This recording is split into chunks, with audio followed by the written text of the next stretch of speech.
છે મંદિર માં દેવો ને મારો ઓલી મસ્જિદ માં ખુદા મને ઓળખે છે નથી મારું વ્યક્તિત્વ કોઈથી છાનું આ રામબાઈ ના પ્રતાપે જ ખંભલાવ વાળા ઓળખે છે મારો બાપ આ રામબાઈ ના પ્રતાપે તો ઓળખે છે ભલા માણા આ એક વરનાવાણા વિતા સાહેબ આ કાર્યક્રમ માટે થઈ મજા આવશે 100% બધાને મજા આવશે ભાઈ હા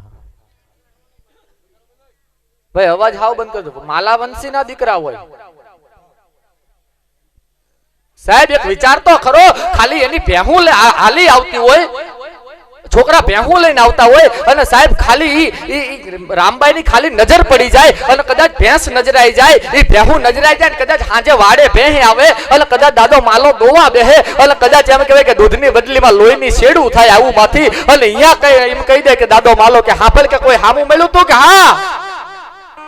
એક ડોસી હામી મળી હતી કે કોણ કે રામબાઈ હામી મળી હતી અને સાહેબ ઈ દાદા ભાલાને એમ કહેવાય કે ક્રોધ સડી જાય અને સાહેબ તેદી રાજાશાહી હતી કોઈની ઉપર હાથ ઉગામાય નહીં અને તેદી એમ કહેવાય કે વાડે ઠેકી અને કુબાની માલિપા જઈ અને દાદા માલાએ એમ કહેવાય કે ડોસીને માર્યા હતા અને તેદી ઈ રામબાઈ એમ કહેવાય કે એટલો માર ખાતો કે ઈ મરી જાય અને સાહેબ મર્યા પછી એમ કહેવાય કે ઈ ઓહકો નાખી જાય અને દાદા માલા માથે કોપાયમાન થાય પોતાના 3-3 4-4 દીકરા લઈ લે સાહેબ અને દીકરા લે તો દાદો માલો પાસો ન પડે અને પછી રામબાઈ ને એમ કહેવાય કે અહીંયા બેહણા કરાવે અને ઈ દાદો માલો એમ કહેતો હોય કે હાંભળ હજી પાસો ન પડું પણ કદાચ જો તું રામબાઈ મેલડી જ હોય તો સાંભળી લે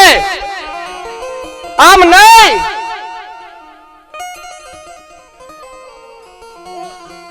કુકડાની માલિપા જે રાજા છે મારા ઘોડા આવળ અને પૈસા લઈ ગયો છે તો સાંભળી લે તું રામબાઈ હોય તો તને બેહાડવામાં વાંધો નથી પણ હું એમ નામ કોઈ દેવીને બેહાડું નહીં હું દાદો માલો છું તો સાંભળી લે રામબાઈ કાલ હવારનો સૂરજ ઉગે અને હવારનો સૂરજ ઉગે ને કદાચ એમ કહેવાય કે મારી આવળ ઘોડાને પૈસા પાછા આવે તો તને ઉગતા પોરે બેહણું આપી દઉં બાપ આમાં જાજો ફેર ન પડે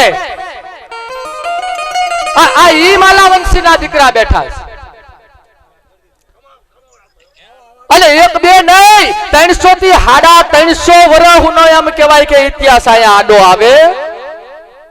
એટલે બહુ માંડવા કર્યા બહુ ઇતિહાસ કર્યા પણ આ માલાવંશીનો પહેલો ઇતિહાસ એવો છે કે જેના 9 પાના ભરાય ભલા માણા આની વાર્તા કરવી ને તો 9 કલાક હાલે આ ઈ દેવીના માંડવે બેઠા છે ભાઈ બને એટલી બધા શાંતિ રાખજો